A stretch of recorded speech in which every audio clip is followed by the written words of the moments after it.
there is, I was reading a commentary about this chapter, and historically,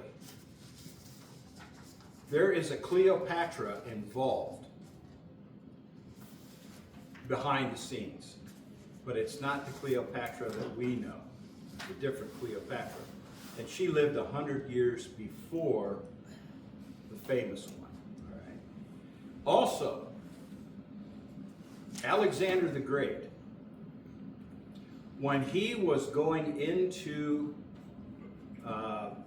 Judea, Palestine, that whole area, the Jews, especially when he was going into Jerusalem, they were very fearful. And the high priest, now I can't remember his name. If I would have remembered my phone, I could have said something, but it's on my phone, so now it's in my head. He asked God to give him guidance. So what they did, when the Macedonians were coming into Jerusalem, their goal was to plunder, to torture, and kill the high priest, the priests. Alexander said no. He had a vision when he was in Macedonia about this. And the man that he met, which was the high priest was dressed in his high priestly robes. Everybody else was in white. And they made a procession to go out and meet Alexander. And when Alexander seen this high priest, he was like taken back because he's seen this man in a dream. The high priest showed Alexander the book of Daniel. So this was actually, let me think. The book was written, well, this was in 327 BC, maybe a little bit, a few years, give or take a few years. He sees this, what we're going to look at now, and he realizes, hey, that's me. So they do not plunder Jerusalem. As a matter of fact, they gave Jerusalem and all the Jews within that empire free reign to worship as they so desired. Okay? But something happened. All right. So, the book of Daniel actually comprises, these last 3 chapters actually is all one, because it's a continuation. We read last week about the strange man, the magnificent man, or whatever it is. It's on there, but I haven't had enough coffee yet this morning. But it's all one vision. Okay, so some questions. The mysterious man. Some questions as we get into this. Who was the mysterious man that Daniel encountered? Was it Michael? Was it Gabriel? Was it Jesus? Or was it an angel? Yeah, some say it was Jesus, but when you read the dialogue, read the story, Michael is mentioned. Now, some believe it's Gabriel. But the thing is, Daniel has already seen and met Gabriel in previous visions. So Gabriel's name is not mentioned here. Now, if it was Gabriel, okay, we're not going to be dogmatic about it. But we do know it was a heavenly messenger. So, and it had something to do with Michael came to his assistance. Well, if it were Jesus, Jesus wouldn't need any assistance. So it is. It's not Jesus. It's not Michael. It's not Gabriel. So it is an angel. All right, next question. Who's the prince of Persia? Cyrus? An angel? Darius? Or Xerxes? Cyrus was a king. Right, but a king could be called a prince. It's an angel. Now, what kind of angel? because the mysterious man was actually, remember Daniel was fasting for 21 days, or not fasting, but he was praying, and he wasn't really eating a whole lot. He wasn't truly fasting. And when this mysterious man shows up, he tells Daniel that I have been battling the Prince of Persia for that long. And so it is. It's not Darius, because this mysterious man, this angel, had to say Michael helped him. So it's not Xerxes, and it's not Cyrus. Okay, so it's a bad angel. Okay, we could say Satan, whatever. All right. Next question is, well then, who's the Prince of Greece? And this is pretty easy. Is it Ptolemy, Seleucus, Alexander, or Philip?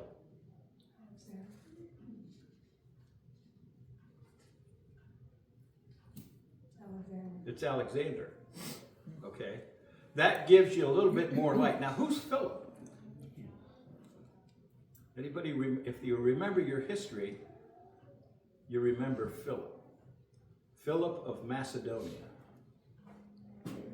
Who was he? He's a real character. It's Alexander's father. Okay. So, yeah, it's not Seleucus. He was one of the generals. It's not Philip, because he's dead. And it wasn't Ptolemy. That's one of the generals. So it was Alexander. All right. Last question. In the reading, the mysterious man says something to Daniel. It says, Michael is referred to as your prince. Well, who is he talking about? What is he saying? Who is your prince? I think, wait a minute.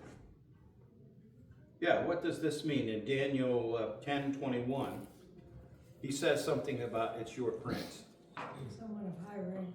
Okay, it is much higher rank. It's not Jesus. Okay. It has to be God then. No, it wasn't God. It was higher rank, but not that high. You've got good ears. Yeah, it's higher rank, but not that high. Okay, here you go. The chief of the angels and archangels and the guardian prince of Israel, responsible for the care of the people of Israel. Who do you suppose that is? He's an archangel. Michael. It's Michael, okay? So, and from what I read and what I've been able to research, he's actually the warrior for God's people. Not only Israel, but for God's people. All right. So, I have two video clips here that kind of, there's two parts. And it goes into quite a bit of the chapter. And so we'll look at one, I'll pause, have any questions or things, and then we'll go to the second one.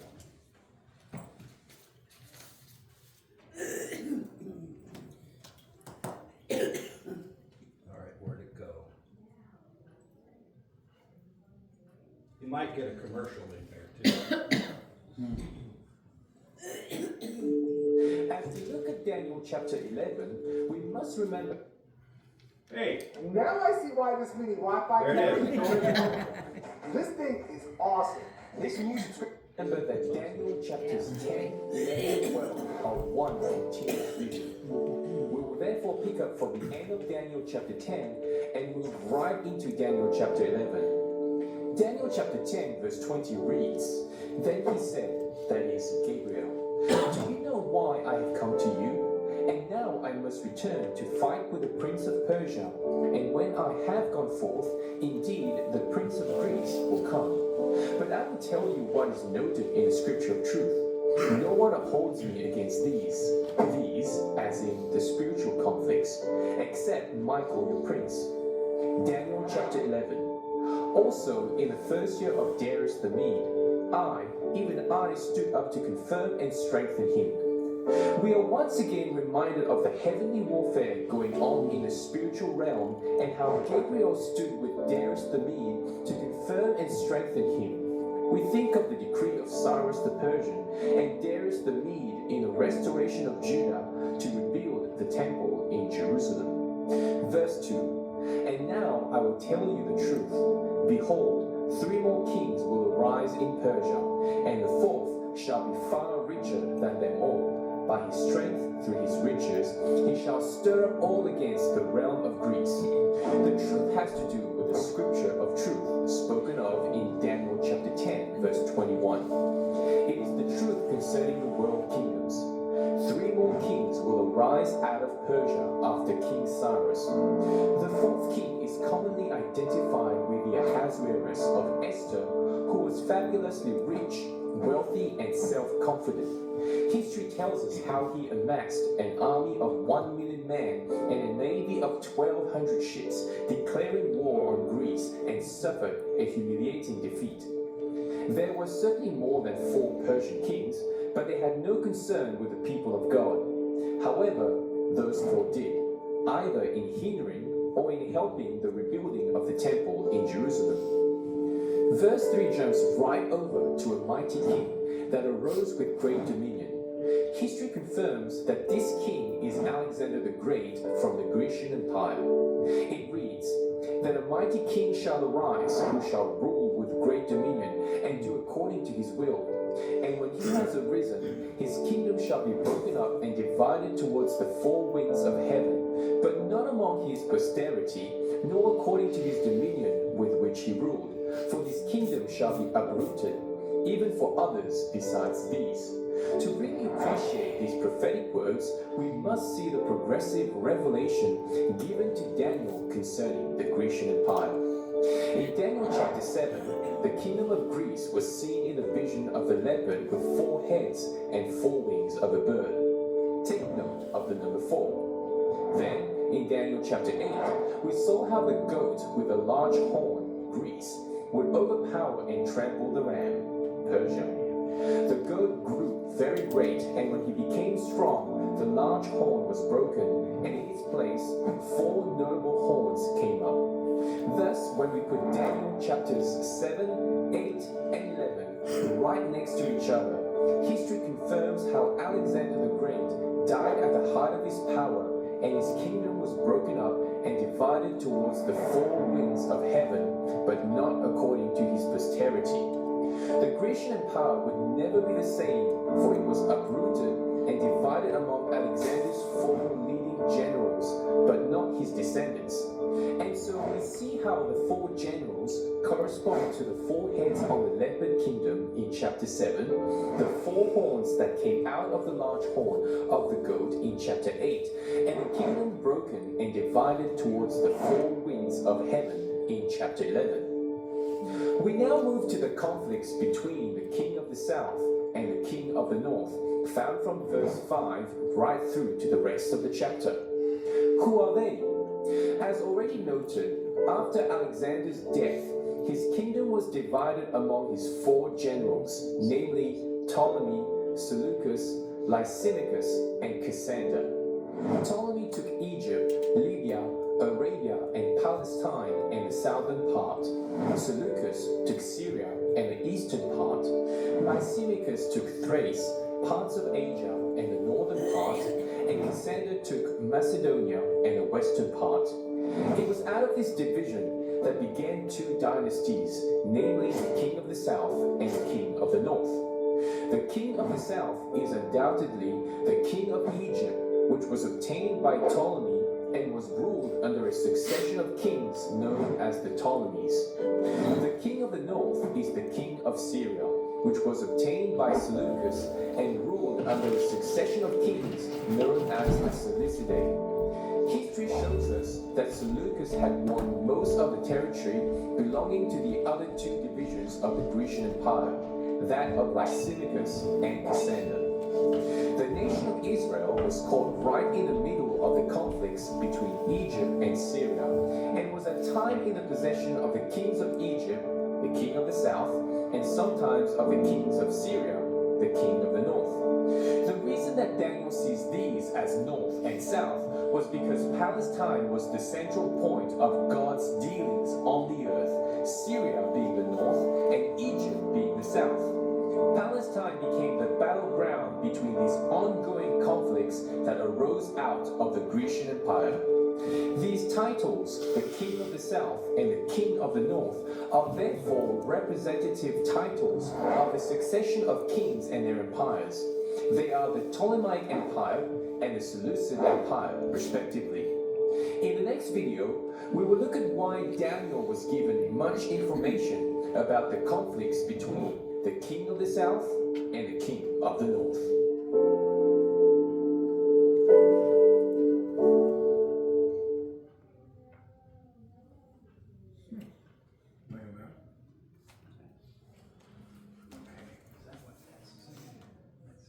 That's how the skinny people of the world are skinny. It's called the gut-centric theory. Heard a study out of China. Sure, healthy.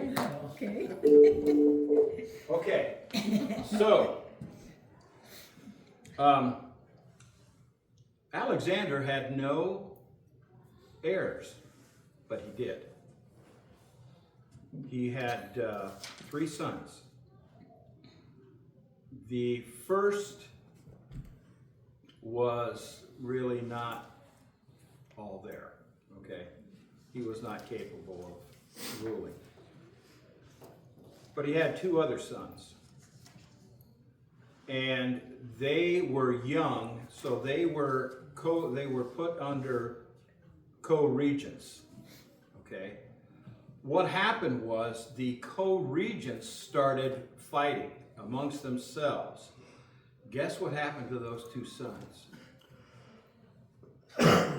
Yep, those 2 sons were killed. And so he had no heirs to rule. That was the idea, but he had no heirs. So, and it's sad to think that we have this great conqueror. He was the greatest conqueror, I think, in history. The fact that he conquered the world in 11 years. But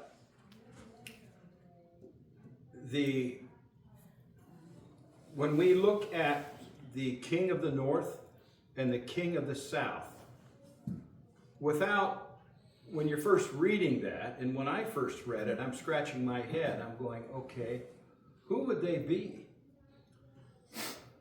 Syria and Egypt. It'd be Syria and Egypt, but without knowing that, geographically, who would you think it would be? Rome? You think Rome would be the king of the north? And the king of the south, what's south of Palestine? Desert. Unless you go southwest, which would be Egypt. Some people think, I think when you get into premillennial doctrine or supposition, some may even think it's in modern times. It's well, they call it Gog and Magog. I think Hal Lindsey wrote something about that, and that's all from Revelation. But it's interesting to note historically what he had just said. What nation or country became the battleground between the king of the north and the king of the south? Israel. It'd be Israel, or more likely Judea. When you look at the map of what they conquered, the Ptolemies had Palestine. They had all that area. And there was a constant battle going on, and we're going to see that in this next clip and probably in the following one for next week. They would win it, and then they would win it. They would win it, and they would win it. And during the course of history, you know how kings would try to make an allegiance by having a daughter marry a prince of that country to solidify the alliance? That did happen at one point. I think it was Ptolemy II. his daughter was given to, I think it was Antiochus II. And if you get into all that, then your head's swimming because you're thinking, who's doing what? And there's a chart. I can give you a chart if you really want to see it. But it worked for a time. There was peace. The problem is the Jewish people were caught in the middle of this. And so you wouldn't think that the Greeks would be persecutors of the Jews, but in a sense they were, especially when we get into this next part. All right, next question is, number 9 was, why was Daniel given so much information regarding these two kings? We know that Ptolemy and Seleucus, they were the two major players. The other two, you know, they pretty much stayed to their own, and Seleucus was the conqueror. He was, you know, he was the one that went northwest and then over to the west, or to the east. But why was Daniel given so much information? Let's explore. Well, your film showed the battle between the ram and the goat. Yeah, and he was given, it's like the Old Testament. It foreshadows what's coming up in the New Testament. He was given a foreshadowing of what's going to happen. So, the angel comes to, oh, and by the way, the narrator said something about they helped Darius win over Babylon.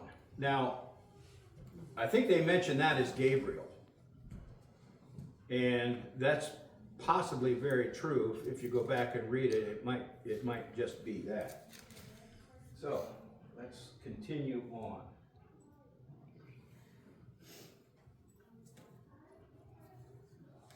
In the last video, we saw how the king of the south, Egypt, is a succession of kings from the line of Ptolemy, and the king of the north, Syria, is a succession of kings from the line of Seleucus, which arose out of the Grecian Empire.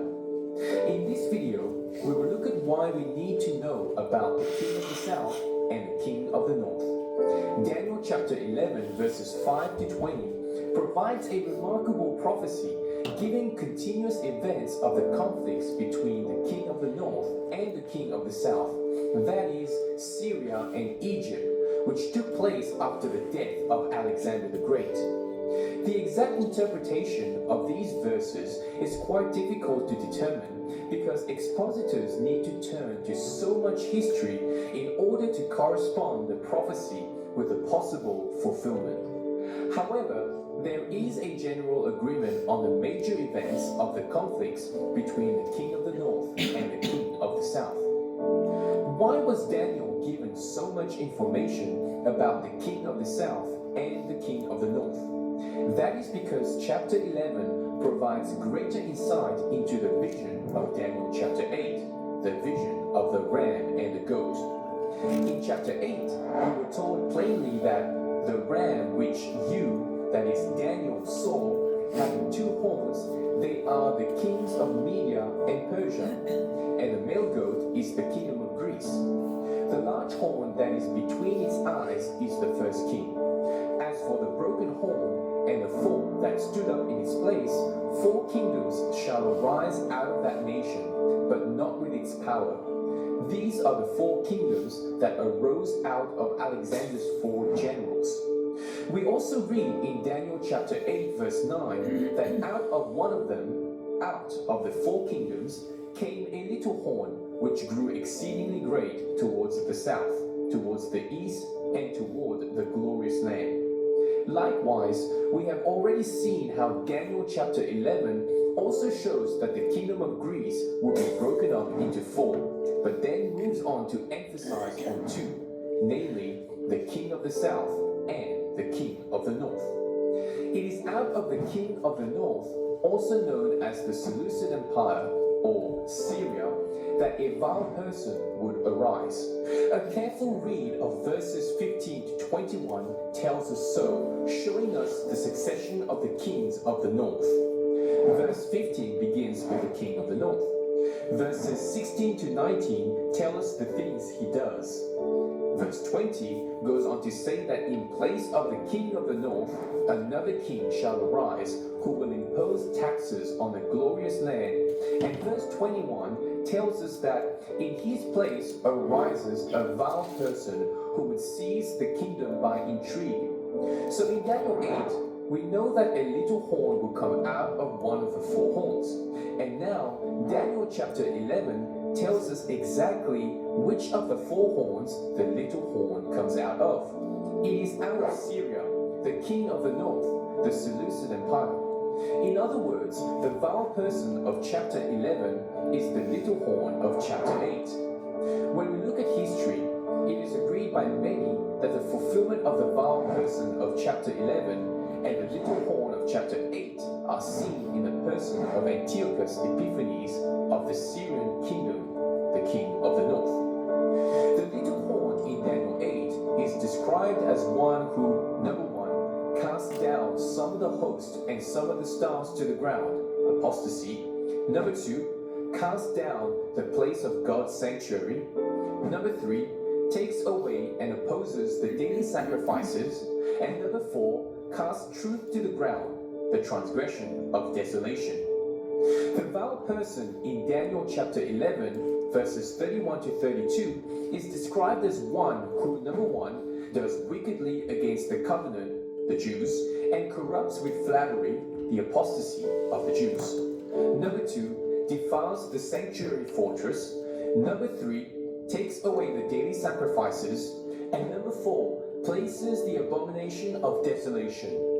It is Antiochus Epiphanes, the king of the north, who came from the Seleucid Empire, or Syria, that forbade the burnt offerings and sacrifices, profaned the Sabbath and festivals, defiled the sanctuary and the priest, and had swine and other unclean animals sacrificed.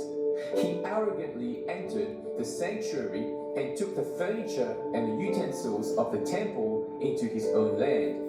He placed an image of Jupiter Olympus, a Roman god, in the Holy of Holies, and this was the abomination of desolation in the sight of God and the faithful Jews.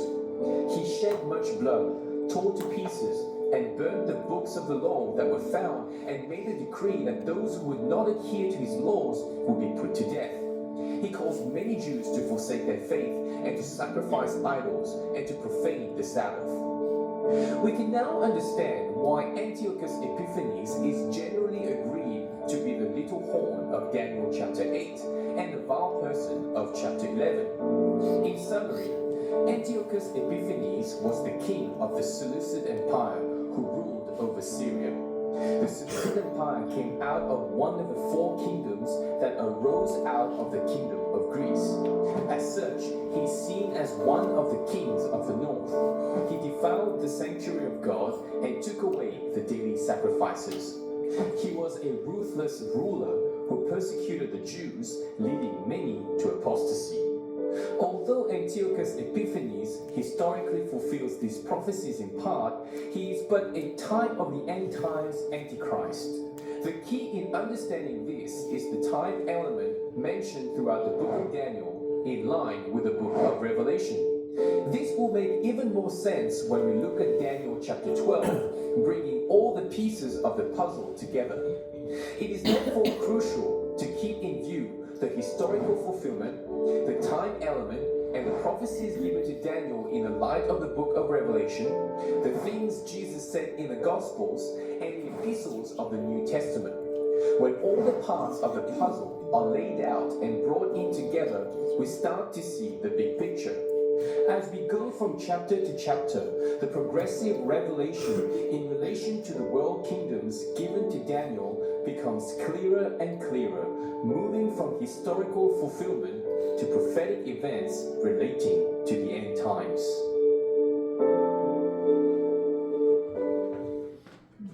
This is how to get in shape fast. If you want to drop this, start eating more of these. You might think this would take years to learn, but I'm gonna. Yeah, there we go.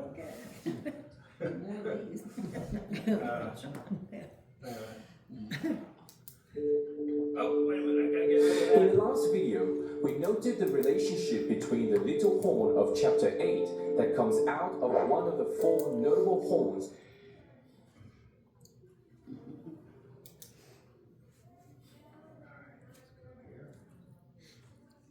Uh-oh, it'll start doing it again.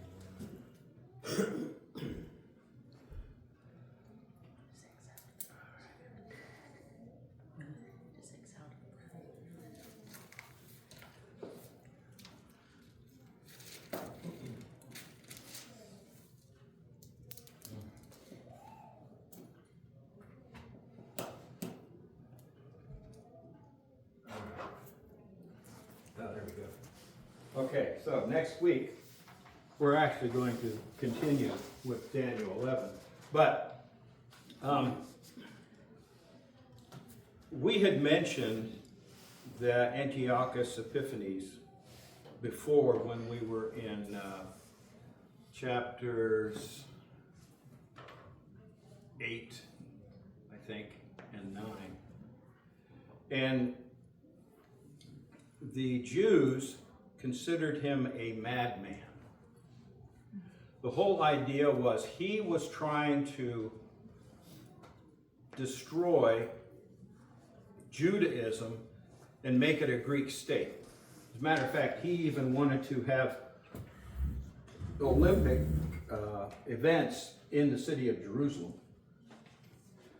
The other thing about him was when he went on his rampage with Jerusalem, and keep in mind what I had mentioned earlier, Alexander the Great was totally opposed to this. But as time went on, we can see what happened was absolute power corrupts absolutely. And so Ptolemy, with the battle of the king of the north and the king of the south, when he finally defeated the Ptolemies and acquired Egypt, he wanted to annex Alexandria to the Seleucid Empire. However, Rome was already involved. And I'll have to go back through my notes because Rome was an upcoming power. The city of Alexandria was very important to Rome. As a matter of fact, there was one of these generals had something to do with Hannibal, and the Roman legions defeated Hannibal. I don't know if it was Antiochus or not. I'll have to go back and look at my history. But when Antiochus Epiphanes was wanting to annex, it was told him, if you do that, you will have the entirety of Rome upon you. And he couldn't do it. So he actually went back defeated. And as a result, he displaced his anger and his disappointment and his frustration on Jerusalem. And this is when he started doing all these things that are listed in that graph that's in the bottom of your page. So he displaced his anger and tried to make it a Grecian state, as well as probably get some of their soldiers and strengthen his army again. And, well, we'll see what happens next week. So, hey, any questions? Posers. So what we're, yeah. Do you happen to know when the Herodian dynasty was installed? How far after this, or was it during? It was after. It was after. It was after. This was taking place up through, well, I think Alexander, I gotta look at my dates again. Alexander ruled for 2 years. He actually died of a fever as a result of a drunken party in Babylon. Now, some of the Ptolemies were poisoned. Antiochus Epiphanes, they think he poisoned his brother, so he really wasn't in line, but he poisoned his brother, who was the ruler. So, I'm thinking in the 100s. Because Rome came to power in Judea about 60 BC. So you know they were coming up, because you had the Carthage Wars, and Rome was that fourth kingdom that we've seen in the statue. So I think this was around 167 BC. So at least another 100 years. Because during this time period, now keep in mind, this is during what time in the scriptures? Intertestament. It's intertestament. So as a result of Antiochus Epiphanes and what he was doing, we had another group of Jews come up because of what he did to the temple. Another group of Jews came up. You have any idea who that was? His first name was Judas, and it wasn't Iscariot. And he led a revolt. Maccabees? The Maccabees. Yeah, the Maccabean revolt happened shortly after all this. And so that's when this part of history gets really interesting, because we're actually seeing God's timeline kind of take shape because of the promised Messiah. And I think next week it might say something about Antiochus IV. He had such a persuasive tongue. He was a con man. He conned the Jews, and then if they didn't go with him, he'd kill them. And I think I read something about 40,000 Jews were killed. I could be wrong. It could be even higher than that. But if you didn't follow him, it was like the Queen of Hearts in Alice in Wonderland. Off with his head. Eric. My question is, how many kings did have to be poisoned before a king would be like, can I just get my own drink? Well, if you note, in Persia, they had a cupbearer. In Egypt, they had a cupbearer. But apparently in Greece, they didn't have no cupbearer. You'd think somebody would be like, you know, a lot of kings have been dying lately. Yeah. Should I trust Yeah, anybody here? that's a good observation. Uh-huh. Yeah. Nah, forget it. Whatever happens, happens. Happens, yeah. So, So Any- did Bernice, did you study about Bernice? yeah, Bernice. Poisoned her own kids so that someone could. Yes, yes. And I read about that. And there was two, Bernice and Leodis. So don't be a king. They were, wasn't Bernice one of the betrothed to, Alexander? no, it was one of the Seleucid kings. And, that king wasn't very, either that or she wasn't faithful to the king. And so, and there was a heir, but he was killed. They got rid of him. They got rid of her too. I'll have to go back through my notes and I'll try to bring it up again next week. Maybe write it down on a piece of paper for you. But it's interesting. It sounds, the first thing that came to my mind when I'm reading all this, and goes, holy smokes, they got a patent place back then too. Yes, they did. Uh-huh. Yeah. Because there was Bernice, there was Leodis, and what word came to my mind was Laodicea. And so the power struggle was ongoing there. And eventually, because it was so ongoing, there's so much division, Rome came in and cleaned up. But it took 100 years. So, what is it, 1 million sailors, 1,200 ships, and he still got beat? Yeah.